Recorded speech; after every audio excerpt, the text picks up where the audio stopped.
number 2. We're going to keep those same numbers, but we're going to talk about what would we do if we wanted to flip the home for cash flow versus just quick cash. So let's first go through the steps so you guys know what's going on to make this happen.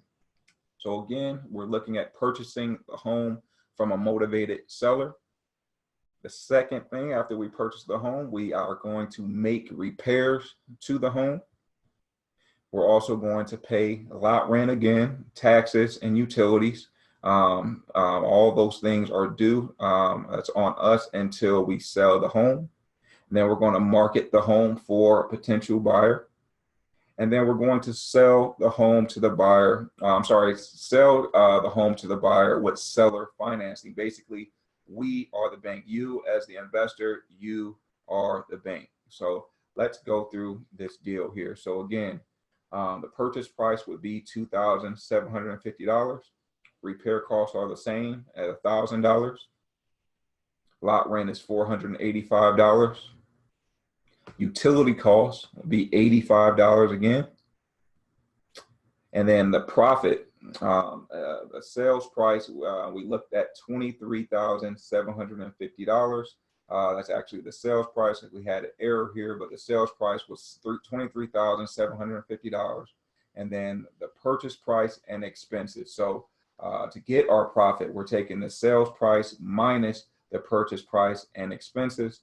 It equals a $19,430 profit. Now, you're not going to receive all this at once. Again, you're going to typically get this over a term of 4 to 6 years. Yeah, and you're also going to get a majority of the expenses back on the down payment. So that includes the down payment. So usually it depends on the property, but we're usually getting anywhere from $2,500 to $8,000 down. And so in this example, you're in for around $4,000. You would want to try to get a $3,000 to $4,000 down payment at least. And then, the payments, it really doesn't hurt you as much because you've already got all your costs back within the first 6 months to 12 months. And then you're just collecting payments on that over time. So yeah, we're actually all in on this one for $4,320 to be exact. So like Samara said, we're getting $3,000 to $4,000 down as a down payment from our buyer to initiate that 4 to 6 year monthly payment where we're receiving monthly payments each and every month. That's great. That's a great deal. Because you're getting your return of investment back in less than 12 months. And you're typically able to cash flow somewhere between $200 to $500, depending on what you get for your down payment. So that's one thing we left out was the down payment should have been included in these numbers.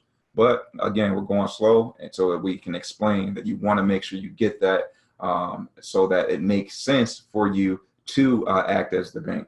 Yeah, and we're going to go into the numbers in much more detail here in this module. So don't get caught up on the numbers right now. We just want to kind of show you the big picture on what this strategy can do and really pay attention to the steps here. That's really where you want to focus your attention because you want to see how the deal will go from the beginning to the end. And the days on market based on our data is 14. Why is this less than the cash markets? Than the cash deal. Because there's a ton of buyers out there that have enough for a down payment. They just don't have all the money up front. There's more of those buyers out there than cash buyers. So it's from our data, it's just showing that it takes way less time to actually sell the home because you have a bigger buyer's pool. As long as you can get that buyer approved by you, make sure that you're okay with being the bank for that buyer, and then approved at the park, you are good to go. Some of you all are probably thinking, well, what if he or she defaults on me within the next 1 year or 2 years? Samara, what happens? Yeah, so we're going to definitely go into that in more detail, but it's actually in your benefit because you've made all of your money back initially within the first 12 months. As long as they default after you've made your money back, what you can do is you can take the home back, you can evict them, and you can put somebody else in there, collect a new down payment, and start the payments all over again. So you're really not losing anything because you're getting your money back in the first 12 months of the property. As long as they stay in there, at least during that time, you won't lose money with the repossession.